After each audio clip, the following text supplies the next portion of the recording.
Nathan Stremple here, joined with another inductee, the Basketball Victoria Hall of Fame, Allison Tranquilli, nay Cook. Everyone still calls you Cookie. Yeah, they do. Some pretty impressive names already in that wall of 30. There's 6 more going up tonight, including yourself. What does it mean to you to join them up on the Wall of Fame?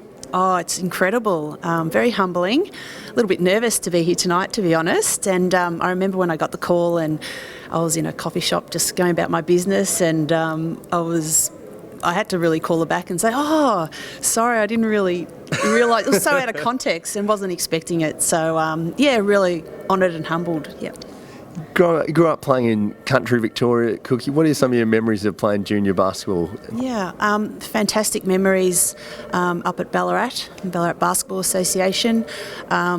Yeah, I played a lot of sport really, and basketball was one of them. Had a great club in Exy's Acme and a wonderful coach in Dawn Jose. And I remember when when I was 15, and they'd been trying to get me to talk to Dad about going down to play against Nuttawading and VBA on a Wednesday night, and I was in year 10 or something, and every so often I'd be allowed to go, and it was just an amazing experience playing against those superstar players. Frightening but awesome.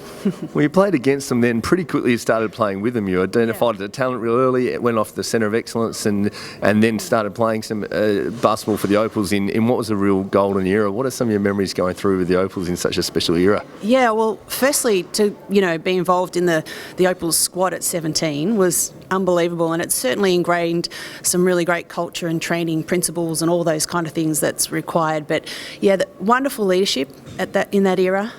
We won the first Olympic medal at the 96 Games, the bronze medal, and that was a wonderful feeling. So, yeah, we had a lot of success. But I think the thing that I took away from those teams was just the wonderful culture, the great leadership shown, and the never say die attitude. And I'm not sure if I had a lot of those things naturally, but I certainly learnt a lot from those girls and incorporated that into my game. And yeah, it was really good.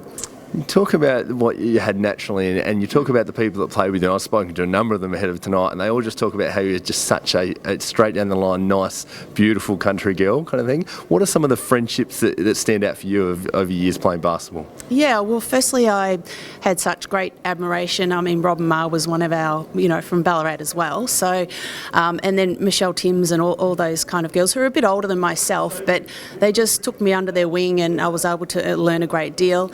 Made some great friendships over the 12 years. Sally, don't even know her name, Sandy Rondello, Rachel Spawn, Trish Fallon, Jenny Whittle, those girls who were all the same age, and we're still friends to this day. And just finally, as we look back tonight, a chance to reflect getting inducted in the Wall of Fame, what are some of the standout memories as you look back over your career now? Goodness. When I look now, it's like, oh, how did that happen? Coming from a little country town outside of Ballarat of about 400 people. But I think that I've had wonderful coaches along the way, and they've seen something, whatever that is, I'm not sure. But the memories for me are, I think winning that bronze medal in Atlanta was massive. And I know we've got a silver, but we could have ended up 5th or 6th. And I think we just gave that much, and we had... that we were able to get across the line with a bit of guts, I suppose you could say. But we had a lot of success, and just the friendships that I've made over the years. And I've also think I've grown as a person, because I was a shy country girl, and now I can speak a little bit anyway. But and Tom Ma used to be on to me, always being assertive on the court and all this. I used to get in trouble all the time. But I think I've developed those kind of things, personal things, over the journey as well. You developed them really well. I did say that was the last question, but to follow on from that, you've gone on as a player, manager, post your playing career, so obviously need to be able to speak reasonably well when you're negotiating for our next generation of athletes. Tell us a bit about that experience and how you feel now looking at some of those players you've managed, Liz Cambridge, etc., who are going on playing internationally really well and heading towards the Rio Olympics now. Yeah, well, it's something I felt, especially after I finished playing initially, that I could assist the players with. I think now it's very broad, meaning there are other commercial opportunities and all those kind of things that the girls are really interested in.